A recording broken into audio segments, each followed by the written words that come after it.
Continuamos la lectura del Srimad Bhagavatam. Estamos leyendo el tercer canto.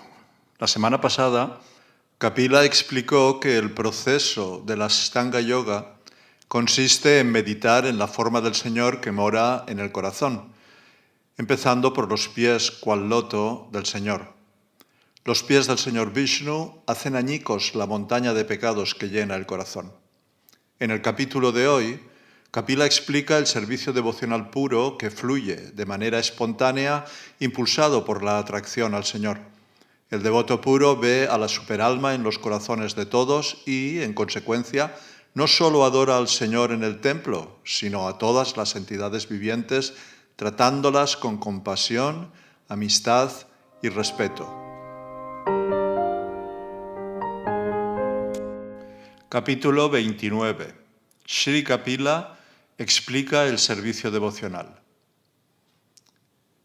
Devahuti dijo: Mi querido Señor, has explicado ya de modo muy científico las características del espíritu y de la naturaleza material total según el sistema de filosofía Sankhya.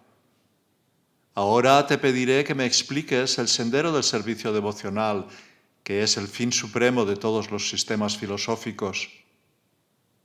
Mi querido Señor, por favor, explica también los pormenores del ciclo continuo del nacimiento y la muerte, pues escuchando acerca de esas calamidades, tanto yo como la generalidad de la gente podremos desapegarnos de las actividades de este mundo material. Explica también, por favor, el tiempo eterno, que es una representación de tu forma y por cuya influencia la gente en general se ocupa en la ejecución de actividades piadosas. Mi querido Señor, tú eres como el sol, pues iluminas la oscuridad de la vida condicionada de las entidades vivientes. Como tienen cerrados los ojos del conocimiento, duermen eternamente en esa oscuridad sin tu refugio y, por lo tanto, se ocupan en las falsas acciones y reacciones de sus actividades materiales y parecen estar muy fatigadas. Shri Maitreya dijo: Oh, el mejor entre los Kurus, el gran sabio Kapila, sintiendo gran compasión y complacido con las palabras de su gloriosa madre, habló de la siguiente manera: Oh noble dama, en función de las cualidades del ejecutor, el servicio devocional se divide en múltiples senderos. El servicio devocional ejecutado por una persona envidiosa, orgullosa, violenta e iracunda y que sea separatista se considera bajo la modalidad de la oscuridad.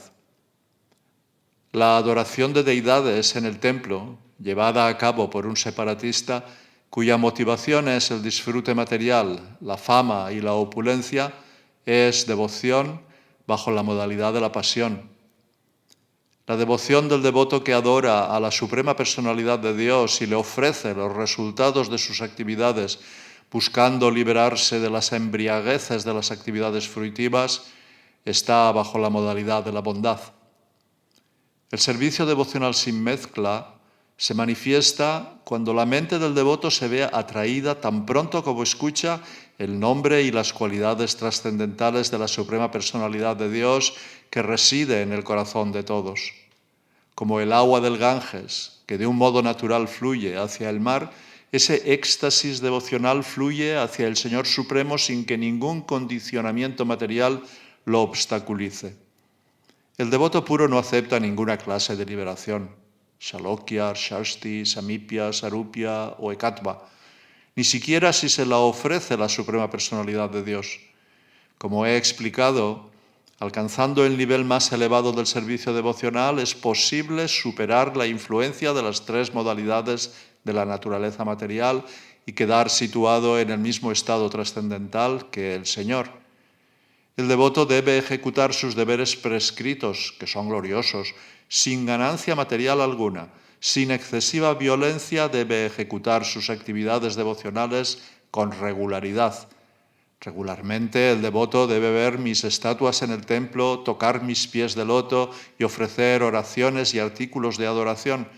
Debe verlo todo con espíritu de renunciación, desde el plano de la modalidad de la bondad, y ver que toda entidad viviente es espiritual. El devoto puro debe ejecutar servicio devocional ofreciendo el máximo respeto al maestro espiritual y a los acharyas. Debe ser compasivo con los pobres y hacer amistad con sus iguales, y en todas sus actividades debe seguir regulaciones y controlar los sentidos.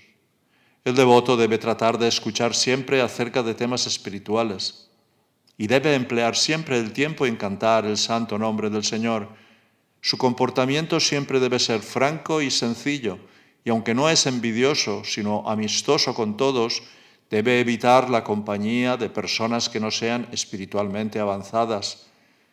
Aquel que posee plenamente todos estos atributos trascendentales y cuya conciencia, por lo tanto, está completamente purificada, siente una atracción inmediata por mí con tan solo escuchar mi nombre o escuchar acerca de mis cualidades trascendentales. De la misma manera que el carro del aire transporta un aroma desde su origen y cautiva inmediatamente el sentido del olfato, aquel que se ocupa constantemente en servicio devocional en el proceso de conciencia de Krishna puede cautivar al alma suprema que está presente por igual en todas partes. Yo, como superalma, estoy en todas las entidades vivientes. Si alguien trata indebidamente o no tiene en cuenta a esa superalma omnipresente, su adoración de la deidad en el templo es una simple imitación. Aquel que adora a la deidad de Dios en los templos, pero no sabe que el Señor Supremo como Paramatma está en el corazón de todas las entidades vivientes, ciertamente está bajo el influjo de la ignorancia y se le compara con el que ofrece oblaciones a las cenizas. Aquel que me ofrece respeto a mí, pero tiene envidia de los cuerpos de los demás, siendo por lo tanto un separatista, nunca tendrá la mente en paz debido a su comportamiento enemistoso hacia las demás entidades vivientes. Mi querida madre, aunque adore con los rituales y los utensilios adecuados, la persona que ignora que estoy presente en todas las entidades vivientes nunca me complace con su adoración de mis deidades en el templo. Ejecutando sus deberes prescritos, el devoto debe adorar a la deidad de la Suprema Personalidad de Dios hasta que descubra mi presencia tanto en su propio corazón como en los corazones de las demás entidades vivientes. Yo soy el ardiente fuego de la muerte que llena de terror a todo el que, considerando las diferencias externas, hace la menor discriminación entre su propia persona y las demás entidades vivientes. En consecuencia, por medio de atenciones y caridad, así como por medio de tratos amistosos y con una visión ecuánime hacia todos, el devoto debe granjearse mi favor, pues yo resido en todas las criaturas y soy su mismo ser. Las entidades vivientes son superiores a los objetos inanimados, oh bendita Madre, y entre ellas son mejores las que manifiestan signos de vida. Mejores que éstas son los animales con conciencia, y mejores aún son las que tienen percepción sensorial. Entre las entidades vivientes con percepción sensorial, las que tienen sentido del gusto son mejores que las que solo han adquirido el sentido del tacto. Mejores que ellas son las que tienen sentido del olfato y todavía mejores son las que poseen sentido del oído. Mejores que las entidades vivientes que pueden percibir el sonido son las que pueden distinguir entre una forma y otra. Mejores que ellas son las que cuentan con grupos de dientes superiores e inferiores, y todavía mejores son las que tienen muchas patas. Mejores que ellas son los cuadrúpedos, y todavía mejores son los seres humanos. Entre los seres humanos, la sociedad que se divide según las cualidades y el trabajo es la mejor. Y en esa sociedad los mejores son los hombres inteligentes, a los que se designa con el nombre de brahmanas. Entre los brahmanas el mejor es el que ha estudiado los Vedas, y entre los brahmanas que han estudiado los Vedas es mejor el que conoce su verdadero significado. Mejor que el brahmana que conoce el propósito de los Vedas es el que puede disipar todas las dudas, y mejor que él es el que sigue estrictamente los principios brahmínicos. Mejor que este es el que está liberado de la contaminación material, Y aún mejor es el devoto puro, que ejecuta servicio devocional sin esperar recompensa.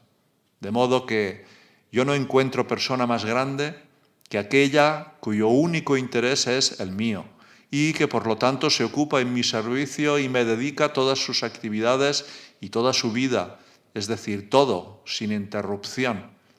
Ese devoto perfecto ofrece respeto a todas las entidades vivientes, pues tiene la firme convicción de que la Suprema Personalidad de Dios ha entrado en sus cuerpos como superalma o controlador. Mi querida madre, oh hija de Manu, el devoto que pone en práctica de esta manera la ciencia del servicio devocional y el yoga místico puede alcanzar la morada de la persona suprema simplemente por ese servicio devocional. Ese purusha a quien el alma individual debe dirigirse es la forma eterna de la Suprema Personalidad de Dios, conocida con los nombres de Brahman y Paramatma. Él es la persona principal y es trascendental, y todas sus actividades son espirituales. El factor tiempo, que provoca la transformación de las manifestaciones materiales, es otro aspecto de la Suprema Personalidad de Dios. Cualquiera que no sepa que el tiempo es la propia Personalidad Suprema, sentirá temor del factor tiempo. El Señor Vishnu, la Suprema Personalidad de Dios, es el disfrutador de todos los sacrificios, es el factor tiempo y es el amo de todos los amos. Él entra en el corazón de todos, es el sustento de todos y hace que todo ser sea aniquilado por otro. Para la Suprema Personalidad de Dios no hay nadie querido ni nadie es su amigo o enemigo, pero Él da inspiración a los que no lo han olvidado y destruye a los que sí lo han hecho. El viento sopla por temor a la Suprema Personalidad de Dios. Por temor a Él luce el sol. La lluvia cae por temor a Él. Y por temor a Él irradian su brillo la multitud de astros celestiales. Por temor a la Suprema Personalidad de Dios florecen y dan fruto los árboles, las plantas trepadoras, las hierbas y las plantas y flores de temporada, cada una en su propia estación. Por temor a la Suprema Personalidad de Dios fluyen los ríos y el mar no se desborda. Solo por temor a Él arde el fuego y la tierra con sus montañas no se hunde en el agua del universo. Sometido al control de la Suprema Personalidad de Dios, el cielo permite que en el espacio exterior se sitúen todos los planetas, los cuales, a su vez, dan cabida a infinidad de entidades vivientes. Bajo su control supremo se expande el cuerpo universal total con sus 7 capas. Por temor a la Suprema Personalidad de Dios, los semidioses directores que se encargan de las modalidades de la naturaleza material cumplen con las funciones de creación, mantenimiento y destrucción. En este mundo material, todo lo animado y lo inanimado está bajo su control. El factor tiempo es eterno, no tiene principio ni fin. Es el representante de la Suprema Personalidad de Dios, el creador del mundo culpable. Él desencadena el fin del mundo fenoménico y prosigue con la función creativa, haciendo que un individuo nazca de otro.